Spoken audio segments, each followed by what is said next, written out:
When you can't find the record that you want on your ancestor for their birth, marriage, or death, well, where do you go next? In this episode, I'm going to cover substitutes for vital records that you can find around Pennsylvania.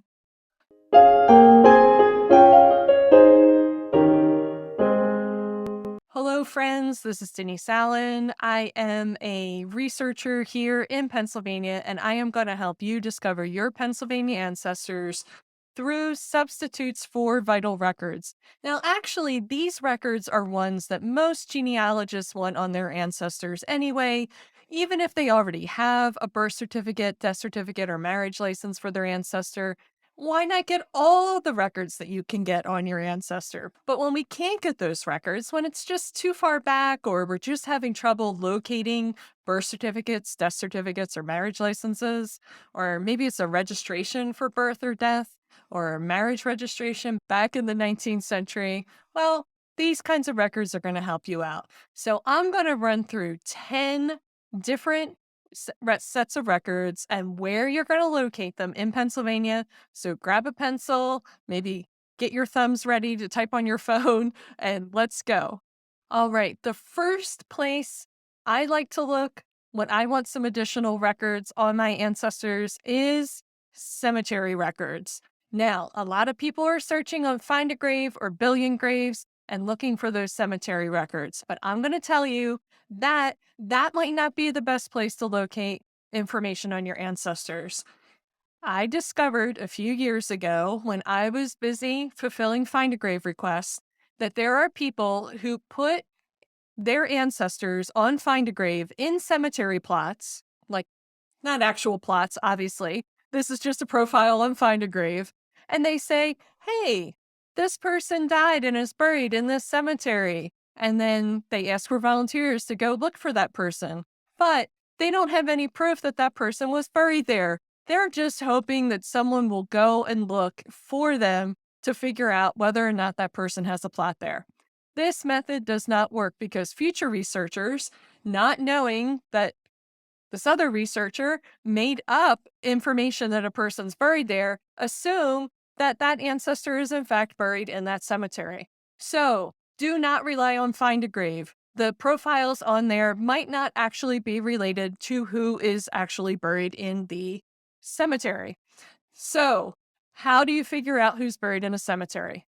Two methods. One is you can contact the local genealogical or historical society to find out what records they have on burials. There are volunteers that have gone through cemeteries and written down the names on every single tombstone along with the dates and their location in the cemetery.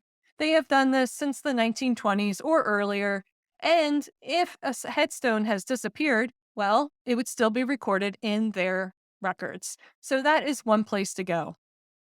If you already know the cemetery, contact the cemetery itself. They have records on who's buried in their cemetery, hopefully, as well as who bought the plots in the cemetery. So those are two different sets of records. There's who bought the plots and there's who's buried in the plots. And you want the who's buried in the plots as much as who bought the plots because you're trying to find the information on your ancestors. That burial plot information often has when the person died, obviously, when they're buried, but also who their spouse was and when they were born. That information is also typically there. You also want to know who they're buried with and who they're buried alongside of, because it's probably family.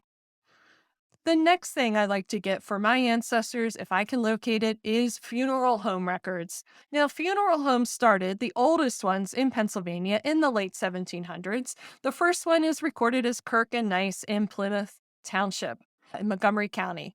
But of course, there were also funeral homes in Philadelphia, where the wealthiest people lived in the state at that time. But funeral homes really weren't that popular until after the Civil War. So after the Civil War, during the Civil War, they practiced embalming. After the Civil War, embalming became a standard practice, and funeral homes spread across the state. Cremation started closer to the 1900s, and cremation started to become popular. Wasn't accepted in every religion, which is why not everybody did it. But those funeral home records, if you can locate them, if it's the right time period for your ancestor, would have a lot of details on the family and about the person that the burial is for. Funeral homes today in the 20th century are critical to filling out those death certificates and getting information from the family. That is often the place where the informant is doing the informing. It's to the funeral home director who is recording the information on the death certificate. So funeral home records, I definitely like to try to find.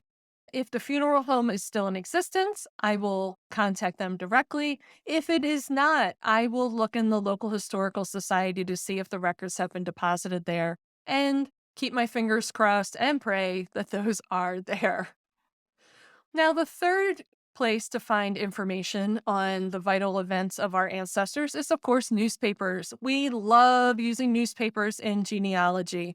They are easy to access, easy to search, and fabulous. We can find out all kinds of things about our ancestors in newspapers, and I'm sure you have too. But did you know that not all newspapers have been digitized and put onto the internet?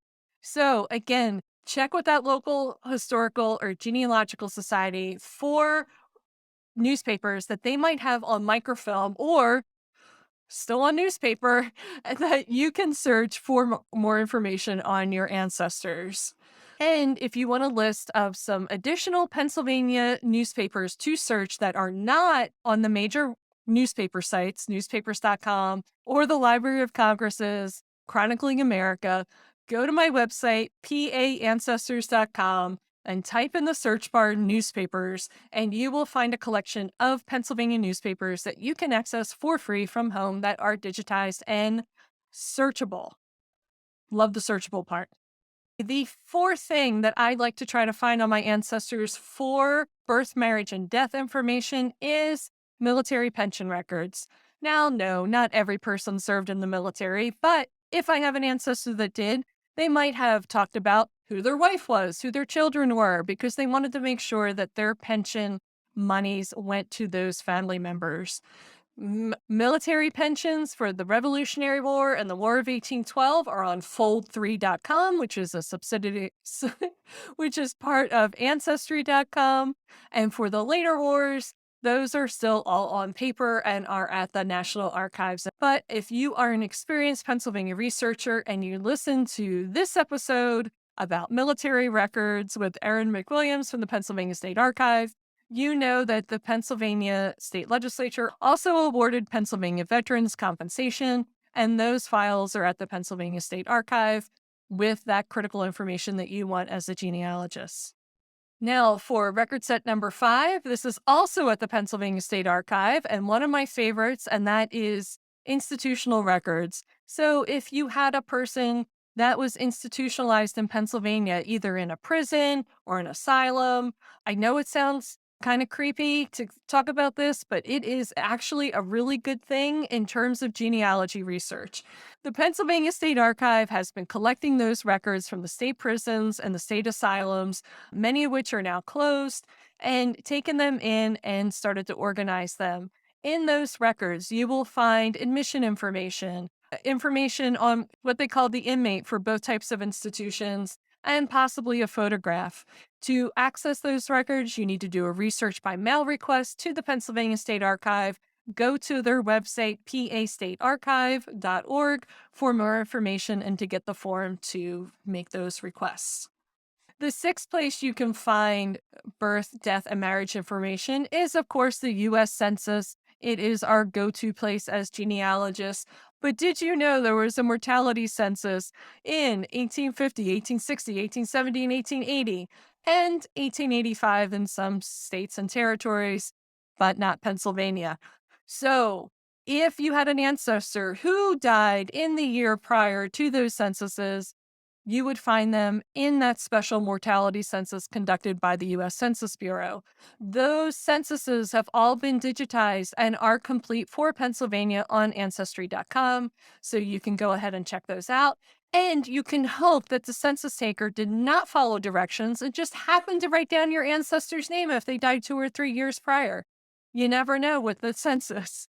So check out the mortality schedules. That's the formal name of them for some additional information on your ancestors. Now, the seventh record set, as long as I'm talking about death, I'll just move on to probate records. Probate is what happens when a person is deceased and their estate needs to be distributed to their heirs. A person can die with a will and have their estate distributed that way according to their wishes, or they can die intestate and have their estate go through the orphans court in Pennsylvania. Either way, one way that you'll find it in a county courthouse is under estate administration. A lot of counties have made specific indexes for that so that the two are combined in one place.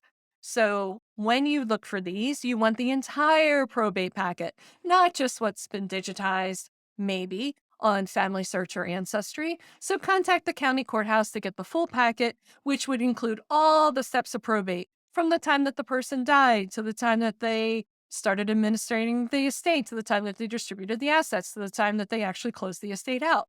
There's lots of steps. It takes a year or two to do an estate, and you would find that all at the county courthouse where your ancestor resided.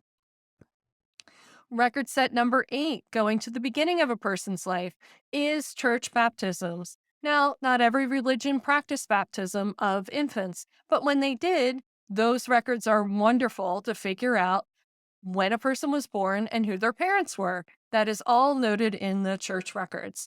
To figure out where you would find those church records, it's always great to look at a map of the time period where your ancestor lived, locate them on the map, and then see what churches were around them, particularly if you don't know what faith they were practicing at the time. Or maybe they just liked going to the prettiest church in town. You don't know. It's very confusing trying to figure out what motivated our ancestors. But those church records, a lot of genealogical societies have collected those over the years and indexed them, made copies of them, and they're a great resource to check, hey, where would these be? Record set number 9 is family Bibles. Now, maybe in your family, you've been fortunate enough that someone has passed down a family Bible where they recorded births, marriages, and deaths in the front of that Bible. But even if you are not that fortunate, those pages have often been photocopied and digitized, or at least photocopied and deposited at historical and genealogical societies around the state. The other place to look for them is with the Daughters of the American Revolution or the Sons of the American Revolution. If your ancestor went back that far, people would use that as proof of relationship while making applications to those lineage societies. Check out lineage societies for those Bible pages, and hopefully you will find one.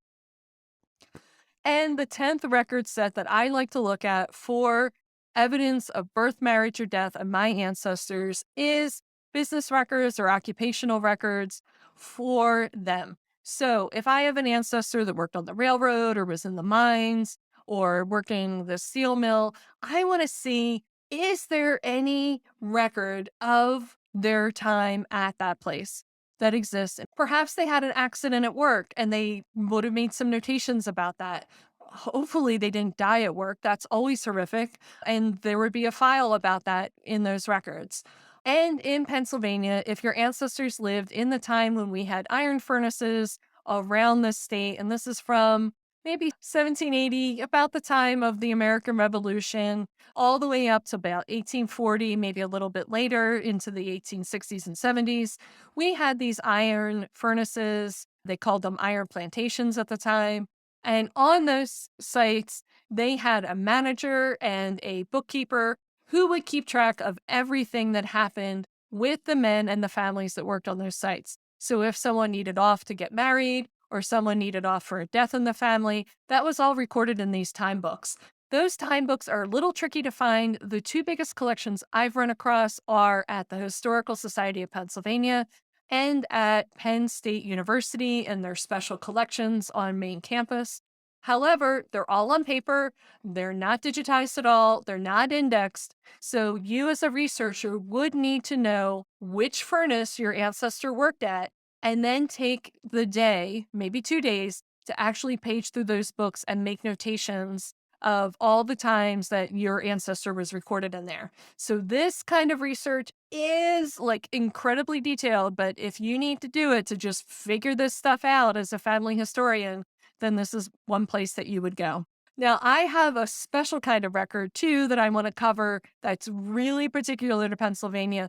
But this record is so unique, I'm just going to make a whole different video about it. So if you want to catch that one, make sure to hit subscribe.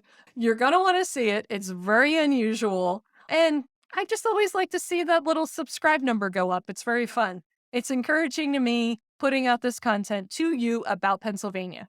So my name's Denise Allen. And if you have any questions about any of the record sets that I just mentioned, drop it in the comments below. And of course, you can find me over at PAncestors.com. And I wish you many discoveries of your Pennsylvania ancestors.